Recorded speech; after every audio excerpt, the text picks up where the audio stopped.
Let's head back to the voicemail of Truth and Reason. This one about yesterday's Browns win.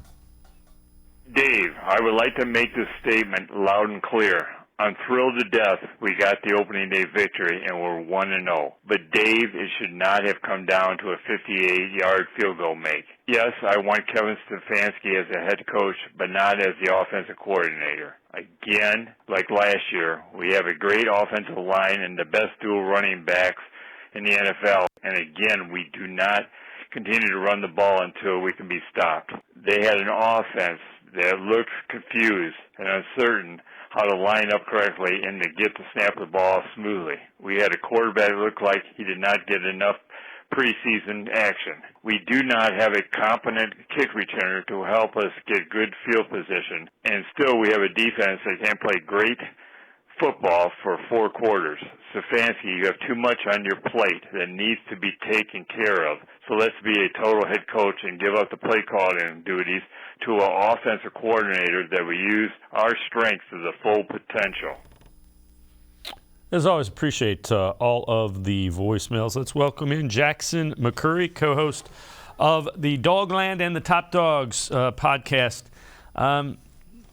Jackson, I don't know that I have any issue with Kevin Stefanski's play calling. The Browns ran for 220-some yards, 214 yards. So they ran the ball pretty effectively. The NFL has become a place where you don't want guys to get injured in preseason games. You have an extra regular season game. I think you kind of accept that it's going to be a process getting a new quarterback integrated into the offense.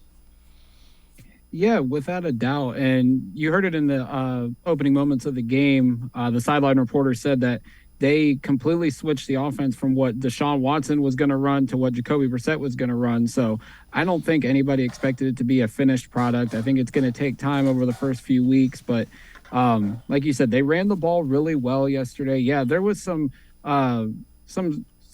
eyebrow-raising moments. You know, they would run the game clock down to the play clock down to like the last couple seconds before Brissett would snap. They weren't lining up properly, but these are things they'll clean up. Obviously, they completely switched the offense about midway through camp. So I think guys are still growing and getting comfortable into what Brissett is going to be at quarterback than what Watson was going to be. But, you know, we can nitpick every little negative remark from yesterday's game, but at the end of the day, the Browns got the W. Yeah, and that's the bottom line. And I think it's important to note, as they were going through training camp, they didn't know what the suspension was going to be. They didn't know how many games. You know, how you build that out, if it's 4 games or even 6 games, is very different than what you do if it's the 11 that it is. So that's kind of the context that you have to keep that in.